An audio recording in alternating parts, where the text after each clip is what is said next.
If you have ever played a fighting game, you may know something that's very important in fighting games: a roster.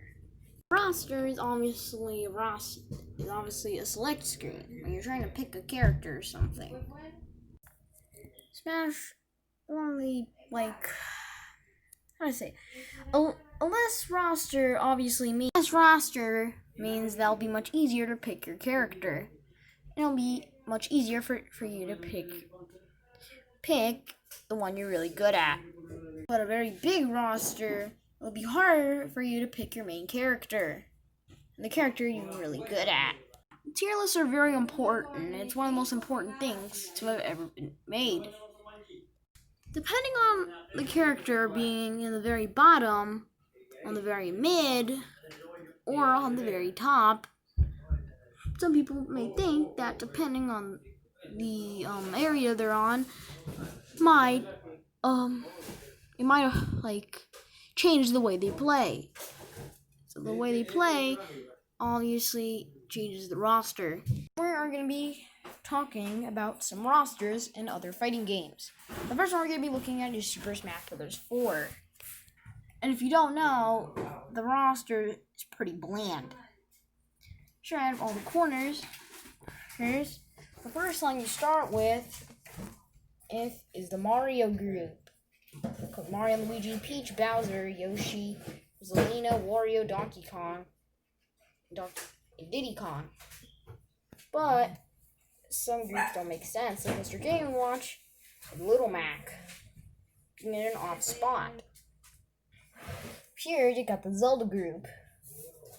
Oop, the Metroid, Kid Icarus, Fire Emblem, Retro, Kirby, Star Fox, Pokemon, more retros. Now you got more Nintendo franchises, but one of the things that obviously kills the roster for Smash 4 is Dr. Mario, Dirk Pit, and Lucina. Lucina is very far away from all of her ancestors. Dirk Pit's far away from all of his other ancestors. Dr. Mario is far away from all the other Mario characters. Another sweet overkill is Lucas not being next to Ness, Roy not being next to Marth and his group, and Mewtwo being very far away from all the Pokemon characters. This is what kind of sucks about this roster. Now we head to the prequel to Smash 4, Super Smash Bros. Brawl. And this one does it perfectly. Because the line over here focuses on different franchises. You got the Mario characters over here, the other Mario characters, the Zelda characters, the retro characters, the Kirby and Pikmin characters, the Star Fox and other retro characters, the Pokemon characters, Fire Emblem and Mother characters, and the third party and Game & Watch characters. Now we're going to head to a different franchise. And that franchise is Sonic the Fighters. Well, it only has one game, but yeah. To Sonic the Fighters, the roster isn't really well organized, but the only good part about the roster is that you got two rivals at the beginning and at the end. So I know what Sega was going for in Sonic the Fighters. They're trying to make it feel more like Tekken. If you haven't seen Tekken 1's roster, well, I'm going to show you. Tekken, I mean like one of Sega's franchise.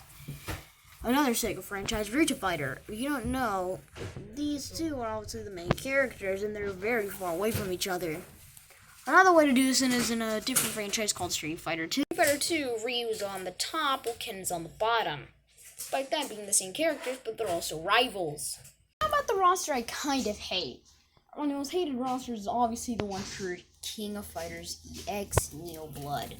Yo, no, this is the roster. It's just lame. Like, couldn't they add 2 extra characters in here? Sure, this is my opinion. You can have your own opinions. You can comment of which roster do you think is better in a fighting game. But, okay, our next roster is obviously going to be another game. Let's go.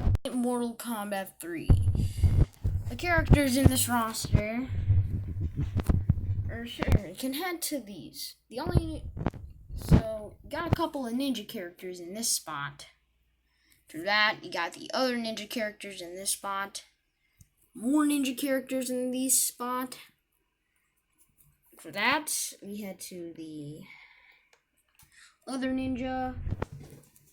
Cyber ninjas are the only issue are the cyborg ninjas. They're a little bit far away from each other. Smoke and Cyrex are connected, while Sector over here is not. And the other problem is Kung Lao and Liu Kang are also separated, but they are connected. Alongside with Striker, Cyrax. This one is the King of Fighters 2012. Roster, it's honestly not the best roster. It has a pretty unorganized roster. Sure, it got the three main protagonists from the previous entries, ignoring K-Dash. Yeah. That. For some reason, the females don't get a third person.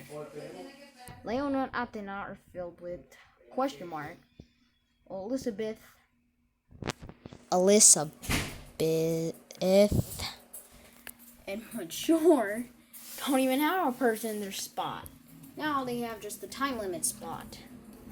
Yeah, Ash's line only has 6 characters in a line, but Kyo and Yori's have 8. The other problem is Rio's far away from Robert, and Terry's far away from his other teammates, Joe and Andy. Now, let's head to the final roster. The better one, in my opinion. Smash Ultimate obviously has the best roster because the characters are organized. Here are the ones I can talk about. The Smash 64 ones, the Melee, Baparal, Smash 4, Ultimate, the DLCs. It's obviously the best in my opinion. Also, bye. Make sure to like the video and comment and subscribe. Farewell. I'll see you next video.